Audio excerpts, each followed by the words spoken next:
What happens when a person sworn to enforce the law becomes the one breaking it? This story begins with a violent suspect, but it quickly turns into one of the most shocking law enforcement scandals in recent U.S. history, involving a drunk sheriff, a police standoff, and a prison sentence that ended a career. In New Mexico, a 39-year-old man named Philip was already known to police as aggressive and dangerous. He had been accused of violently attacking his tenants over late rent, prompting authorities to issue a warrant for his arrest. When officers arrived at his home to serve that warrant, they had no idea the situation was about to spiral completely out of control. As police approached the house, Philip fired a gunshot from inside. Moments later, he ran out carrying rifles, dropped the weapons, and then retreated back into the home, barricading himself inside.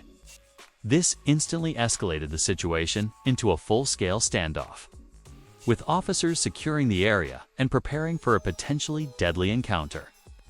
But instead of de-escalation, the situation took a bizarre turn.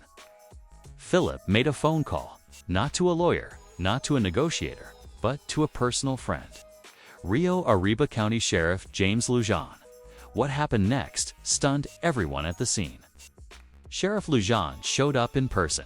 According to officers, he was visibly intoxicated.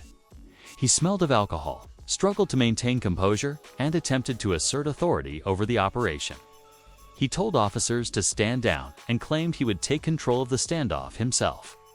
The officers in charge immediately recognized the danger. They refused to let Sheriff Lujan interfere, telling him clearly that he was not in command and ordering him to leave the scene. Lujan refused.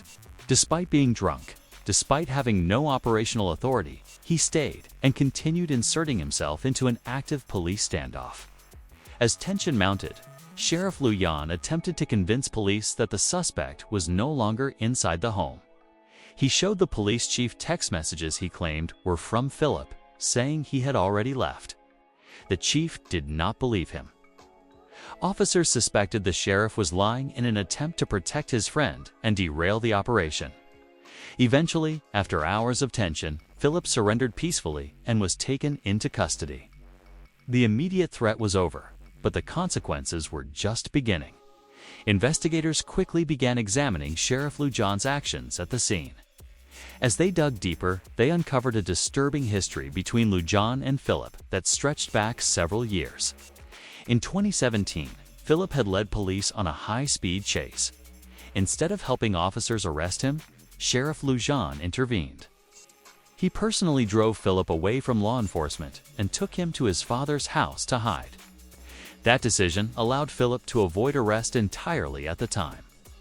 This earlier incident became central to the investigation. Prosecutors believed Sheriff Lujan had abused his power to protect a personal friend, placing the public at risk and undermining the justice system. 2 months after the standoff, police arrived at Sheriff Lujan's office with a search warrant for his cell phones.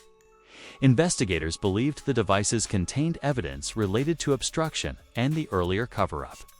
Instead of complying, Lujan handed the phones to his undersheriff and claimed the warrant only applied to him personally. A tense standoff followed inside the sheriff's own office. Eventually, the phones were surrendered, but Lujan refused to provide the passcodes, making the devices unusable. That refusal led to his arrest for obstruction of justice. As the case moved forward, prosecutors revisited the 2017 incident in detail. Testimony revealed that Lujan had repeatedly warned a deputy not to talk about helping Philip evade police. Those warnings formed the basis for witness intimidation charges. In court, the evidence painted a devastating picture. A sheriff who showed up drunk to a police standoff.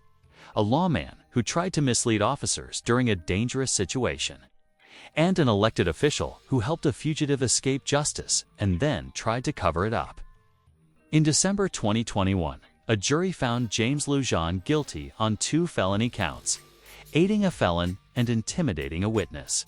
He was sentenced to 3 years in prison and forced to resign as sheriff, ending his law enforcement career in disgrace. For the community of Arriba County, the fallout was immense. Trust in law enforcement was shaken. Questions were raised about oversight, accountability, and how much power elected sheriffs should truly have. This case stands as a chilling reminder that no badge places someone above the law. When authority is abused, the consequences can be just as severe, or even worse, than for the criminals it was meant to stop. Subscribe for more videos like this.